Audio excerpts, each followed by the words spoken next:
आज बात करते हैं class 10th unit second exercise 2.2 का क्वेश्चन नंबर फर्स्ट। तो क्वेश्चन नंबर फर्स्ट में लिखा हुआ है find the zeros of the following quadratic polynomials, यानी कि जो भी क्वाड्रेटिक पॉलिनोमियल नीचे लिखे हुए हैं हमें इनके जीरोस फाइंड करने हैं। And verify the relationship between the zeros and the coefficient, और इनके जीरोस और कोएफिशिएंट में रिलेशन वेरीफाई करना है। तो पहले मैं बात करता हूँ कि ये जीरोस क्या होते हैं और ये कोएफिशिएंट क्या होते हैं। जब तक ये जीरोस और कोएफिशिएंट का कॉन्सेप्ट क्लियर नहीं होगा तो ये क्वेश्चन समझ में नहीं आएगा। तो सबसे पहले बात करते हैं जीरोस की। किसी भी क्वाड्रेटिक पॉलिनोमियल में x की जो वैल्यू फाइंड करते हैं उसे बोलते हैं जीरोस, यानी कि क्वाड्रेटिक पॉलिनोमियल में x की दो वैल्यू प्राप्त होती हैं तो इसका मतलब है क्वाड्रेटिक पॉलिनोमियल के दो जीरोस होंगे, है ना। जैसे कि ये क्वाड्रेटिक पॉलिनोमियल है, सबकी पावर 2 है तो इसके कितने जीरोस मिलेंगे हमें 2। अब बात करते हैं कोएफिशिएंट की। अब जो अपने वेरिएबल होते हैं जैसे एक्स स्क्वायर है, यहाँ पे x है, यहाँ एस स्क्वायर है, फिर यहाँ पे एक्स स्क्वायर है, यहाँ यू स्क्वायर है, तो जो वेरिएबल होते हैं उनके मल्टीप्लाई में जो कांस्टेंट टर्म होता है उसे बोलते हैं कोएफिशिएंट। जैसे कि एक्स स्क्वायर का कोएफिशिएंट 1 है, एक्स का कोएफिशिएंट -2 है, एस स्क्वायर का कोएफिशिएंट 4 है ना, इन्हें बोलते हैं कोएफिशिएंट। तो हमें क्या करना है, सबसे पहले इन क्वाड्रेटिक पॉलिनोमियल के जीरोस फाइंड करने हैं और उसके बाद इनके कोएफिशिएंट और जीरो में रिलेशनशिप वेरीफाई करना है। तो इनके जो जीरोस होते हैं उन्हें हम अल्फा एंड बीटा से डिनोट करते हैं, ठीक है। जो भी हमें x की दो वैल्यू मिलेंगी उन्हें हम किससे डिनोट करेंगे, अल्फा एंड बीटा से। अब बात करते हैं इसके कोएफिशिएंट की। तो जो क्वाड्रेटिक पॉलिनोमियल होता है, क्वाड्रेटिक पॉलिनोमियल का जो जनरल फॉर्म होता है वो होता है ax² plus bx plus c। तो जो अल्फा और जो बीटा हैं ये तो हो गए जीरोस, एंड यहाँ पे जो a, b और c ये हो गए अपने कांस्टेंट, यानी कि कोएफिशिएंट ऑफ पॉलिनोमियल। तो देखो जैसे a कोएफिशिएंट किसका है, x² का है, b किसका कोएफिशिएंट है, x का, और c ऑलरेडी अपने आप में एक अलग कांस्टेंट है। तो अब बात करते हैं इनके रिलेशनशिप की कि इनमें रिलेशन होता क्या है। तो पहला रिलेशन होता है sum of zeros of quadratic polynomial, यानी कि तो यहाँ पे हम लिखेंगे देखो सम ऑफ जीरोस, यानी कि देखो दो जीरोस होते हैं अल्फा एंड बीटा, सम यानी कि उनका ऐड करना है। तो पहले लिखेंगे हम alpha plus beta equal to होता है -b/a, यानी कि किसी भी क्वाड्रेटिक पॉलिनोमियल के दोनों जीरोस को अगर ऐड कर दिया जाए यानी कि सम कर दिया जाए तो किसके इक्वल होता है, x का कोएफिशिएंट अपॉन x² का कोएफिशिएंट, उससे पहले लगता है माइनस, यानी कि alpha plus beta equal to -b/a। यानी हम एक बोल सकते हैं alpha plus beta is equal to minus coefficient of x upon coefficient of x²। देख रहे होगे साफ साफ क्लियर दिखाई दे रहा है। b किसका कोएफिशिएंट है, x का, और a किसका कोएफिशिएंट है, x² का। अब बात करते हैं देखो अब बात करते हैं इसका एक दूसरा जो रिलेशन होता है वो होता है प्रोडक्ट ऑफ जीरोस। तो प्रोडक्ट ऑफ जीरोस क्या होता है, देखो प्रोडक्ट ऑफ जीरोस। तो प्रोडक्ट ऑफ जीरोस होता है alpha into beta is equal to c/a, यानी कि उसके दो जीरोज हैं अगर हम उनका मल्टीप्लाई करें तो वो किसके इक्वल मिलेगा हमें, कांस्टेंट, किसके इक्वल मिलेगा, constant upon coefficient of x², यानी कि कांस्टेंट टर्म और उसका x² का जो कोएफिशिएंट होगा उसको अगर हम अपॉन में रख दें तो उसके दोनों जीरोज का मल्टीप्लिकेशन हमें मिल जाएगा। अब हम बात करते हैं क्वेश्चन नंबर फर्स्ट की।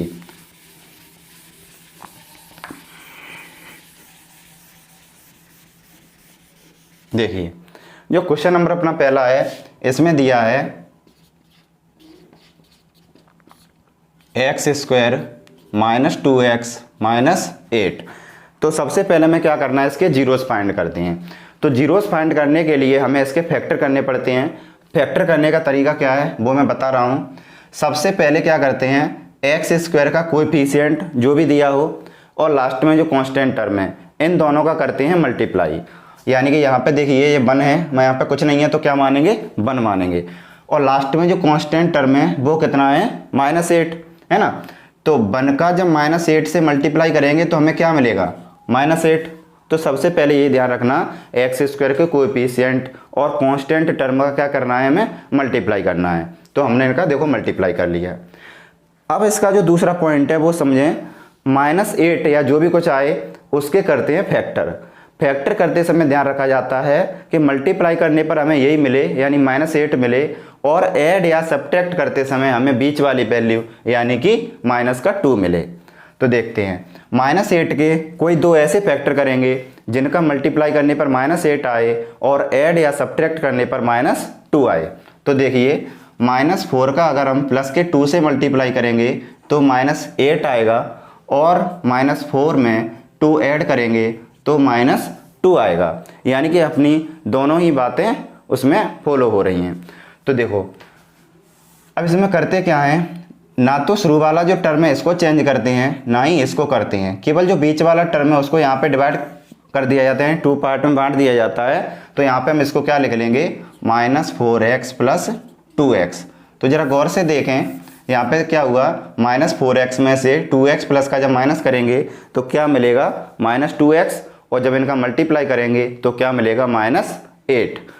अब क्या करते हैं अगले टर्म में, तो इसमें से अब देखो कॉमन लेंगे हम। तो इन दोनों में से साफ साफ दिखाई दे रहा है x कॉमन आ रहा है, क्योंकि एक्स स्क्वायर में कोई भी कोएफिशिएंट नहीं है। तो इसमें से जैसे ही हम x कॉमन लेंगे तो यहाँ बचेगा x - 4। अब बात करते हैं इन दोनों में से क्या कॉमन आएगा। तो कॉमन लेने का जो तरीका होता है उसे विशेष तौर पर ध्यान रखें। ये देखेंगे इन दोनों में ऐसी कौन सा मैक्सिमम नंबर है जिसका डिवाइड जा रहा है। तो हमें साफ दिखाई दे रहा है कि हाँ 2 एक ऐसा नंबर है कि 2 का 2 में भी डिवाइड जाता है और 8 में भी डिवाइड जाएगा। तो 2 हम इसमें से कॉमन ले लेंगे। जैसे ही हमने 2 कॉमन लिया तो यहाँ पे x बचेगा और यहाँ पर 4 बचेगा। अब दोनों ही पार्ट में देखते हैं, जो इक्वल पार्ट है जैसे x - 4 एंड x - 4, इसको हम एक बार फिर कॉमन लेंगे। तो जैसे हम इसको कॉमन लेंगे तो हमारे पास क्या बचेगा, x + 2 है ना। अब देखिए इन दोनों जो हमें ये फैक्टर मिले हैं, इन फैक्टर को एक एक करके 0 के इक्वल में रखते हैं। कैसे देखें, when x - 4 = 0 then x = 4 and x + 2 = 0 then x = -2। तो मैंने शुरुआत में ही बताया था, इसमें हम जब सॉल्व करेंगे तो x के हमें 2 वैल्यू मिलेंगी। ये जो 2 वैल्यू हैं इन्हें ही हम जीरोस कहते हैं। यानी कि अपना जो जीरोस है वो क्या हो गए, 4 एंड -2। तो हम नीचे इसमें लिख सकते हैं therefore 4 and -2 are zeros of given polynomial, है ना। यानी कि जो पॉलिनोमियल दिया है इसके हमें कितने जीरोज मिल गए, 2, 4 एंड -2। अब हमें क्या करना है, हमें करना है वेरीफाई। क्या वेरीफाई करना है कि इन रिलेशन से वेरीफाई करनी है जीरोज और कोएफिशिएंट में। तो देखो बात करते हैं सबसे पहले सम ऑफ जीरोज की।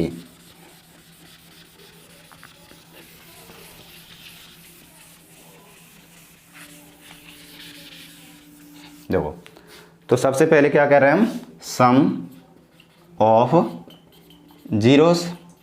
तो सम ऑफ जीरोस क्या होता है, alpha plus beta equal to -b/a।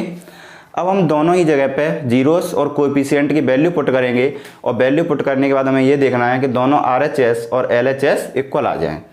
तो देखो अल्फा की जगह रखेंगे हम 4, यहाँ पे अपना कितना आया था 4, प्लस बीटा की जगह रखेंगे -2 इज इक्वल टू, माइनस की जगह माइनस रहेगा, b की जगह पे देखो यहाँ पे b की वैल्यू कितनी आएगी -2, तो यहाँ हम रखेंगे -2 और a की वैल्यू कितनी है 1।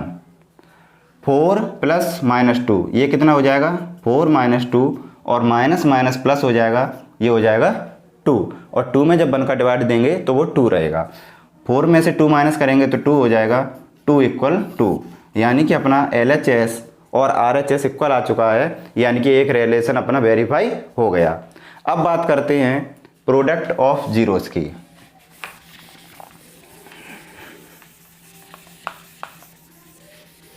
देखिए प्रोडक्ट ऑफ जीरोस,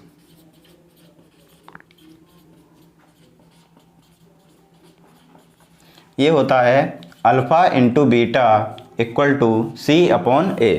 तो अल्फ़ा की जगह रखेंगे हम 4 इंटू बीटा की जगह रखेंगे -2 एंड वैल्यू जो C की है वो है -8 और A की वैल्यू है 1 और 4 का -2 का मल्टीप्लाई करेंगे तो हमें क्या मिलेगा -8 = -8, यानी कि अपने दोनों ही रिलेशन से वेरीफाई हो चुके हैं। अब इनमें से और क्वेश्चन देखते हैं। तो देखो ये वाला जो क्वेश्चन है वो इसी टाइप का है, सॉल्व हो जाएगा। मैं बात कर रहा हूँ क्वेश्चन नंबर 3 की।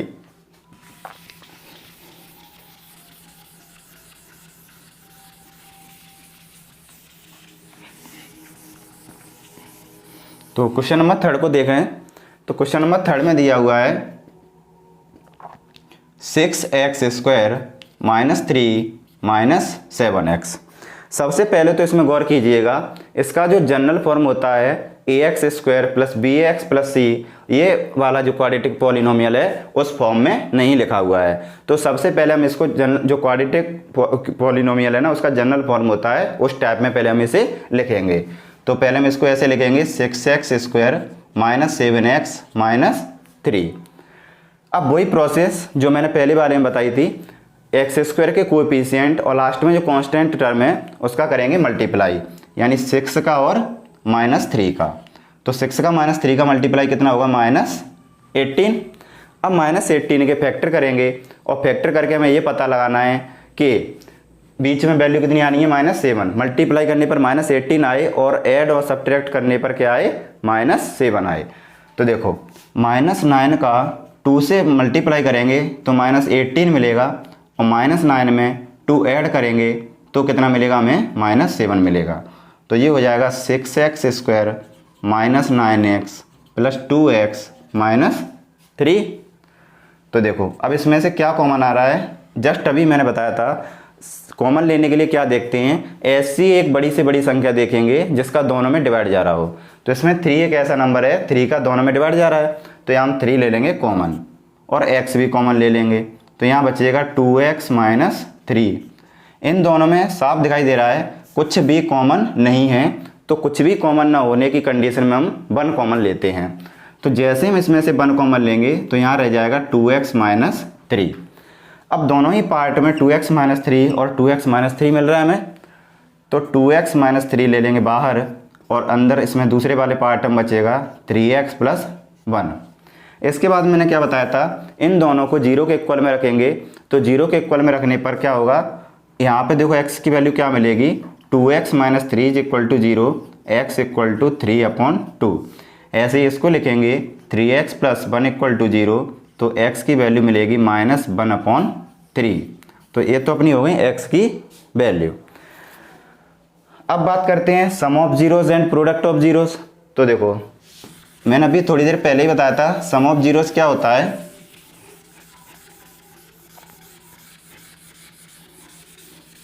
देखो सम ऑफ जीरोस होता है अल्फा + बीटा = -b/a। तो यहाँ पर रख के देख लो 3/2, इसकी जगह देखो प्लस और माइनस में रखेंगे -1/3। देखो माइनस की जगह माइनस रखें, b की वैल्यू अपनी कितनी आई थी -7 और a की वैल्यू कितनी आई थी 6। तो इन दोनों को ऐड करेंगे तो प्लस माइनस माइनस हो जाएगा 3/2 -1/3, ये वाले माइनस ये माइनस भी प्लस हो जाएगा। तो इन दोनों को सॉल्व करने पर 7/6 आना चाहिए, यानी तभी तो अपना सही होगा। तो देखो इनका एलसीएम कितना आएगा 6, 2 3 जा 6, 3 3 जा 9, 3 2 जा 6, 2 1 जा 2 = 7/6। तो ये आ गया अपना देखो 7/6 = 7/6 आ गया, यानी कि दोनों साइड इक्वल आ गई। अब बात करते हैं प्रोडक्ट ऑफ जीरोस की। तो प्रोडक्ट ऑफ जीरोस क्या होगा,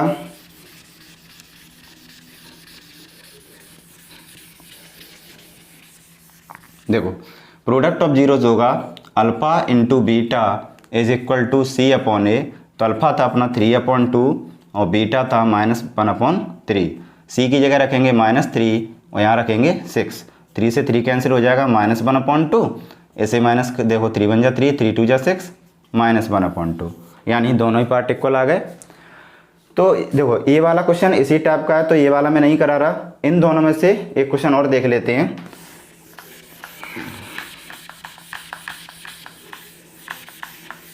देखो अब मैं बोल रहा हूँ क्वेश्चन नंबर 4।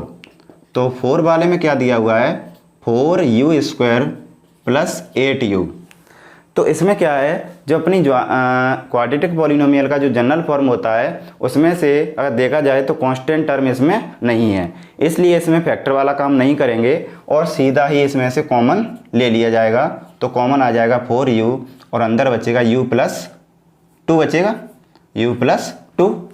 अब देखो एक बार इसको रखेंगे तो 4u = 0, तो u = 0 आ जाएगा और यहाँ रखेंगे u+2 = 0, तो u = -2 आ जाएगा। और अल्फ़ा प्लस बीटा क्या हो जाएगा, -b/a। यानी कि देखो 0 और देखो बीटा की जगह रखेंगे -2 और -b की जगह पे कितना रखेंगे 8 और a की जगह पे कितना रखेंगे 4, तो जो हो गया -2 = -2। अल्फ़ा प्लस बीटा आ गया, सही है। अब दूसरा निकालेंगे alpha into beta equal to होता है c/a। यानी कि देखो 0 = -2।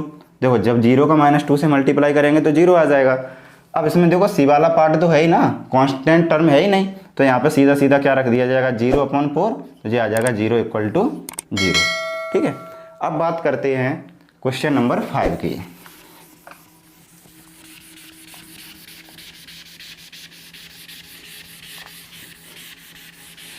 क्वेश्चन नंबर 5 में दिया हुआ है t² - 15। इसमें भी ज़रा गौर से देखो, इसमें बीच वाला पार्ट नहीं दिया है। जैसे ax² + bx + c होता है तो उसमें bx वाला पार्ट इसमें नहीं है। तो इसको कैसे करेंगे ध्यान से देखना। इसको करेंगे t² - रूट में 15 लिख के इसका लिख देंगे स्क्वायर, है ना। तो ध्यान रखना इस चीज़ को, ये थोड़ा अलग टाइप का क्वेश्चन है। तो यहाँ फॉर्मूला बन गया अपना a² - b², यानी कि एक बार इसको प्लस में लिख लेंगे और एक बार माइनस में लिख लेंगे। तो ये हो जाएगा अपना t + √15 और एक बार हो जाएगा इसका t - √15, है ना। ये इसके फैक्टर होते हैं। a² - b² क्या होता है, a + b and a - b। अब देखो इसको जब 0 के इक्वल में रखेंगे तो t की वैल्यू कितनी आएगी, -√15 आएगी। और यहाँ पे t - √15 = 0 रखेंगे तो t = कितना आ जाएगा, √15 आ जाएगा। एक माइनस की आ गई, एक प्लस की आ गई। अल्फ़ा बीटा वो वाला और चेक करके देख लेते हैं। तो अल्फ़ा प्लस बीटा क्या होता है, -b/a, यानी कि -√15 + √15 = b वाला देखो पार्ट है ही नहीं इसमें, तो सीधा सीधा यहाँ 0 आ जाएगा, अपॉन में 1 आ जाएगा, तो ये तो कैंसिल ही हो गया। तो 0 = 0 हो गया। एंड सेकंड वाला है alpha into beta equal to होता है c/a, तो यानी कि -√15 इंटू प्लस का √15 इक्वल टू क्या आएगा, देखो c की वैल्यू कितनी है, -15 है, तो ये हो जाएगा -15/1। इन दोनों का मल्टीप्लाई करेंगे तो कितना आएगा 15। जब भी कोई दो नंबर रूट में हो और सेम हो तो इनका मल्टीप्लाई करने पर रूट हट जाता है, तो ये आ जाएगा कितना, -15 आ जाएगा =-15। यानी कि अपना जो क्वेश्चन नंबर फर्स्ट है वो लगभग कंप्लीट हो चुका है। इसमें जो क्वेश्चन रह गए हैं वो क्वेश्चन सॉल्व करके ज़रूर देखें और वीडियो पसंद आई हो तो ज़रूर लाइक करें और चैनल को सब्सक्राइब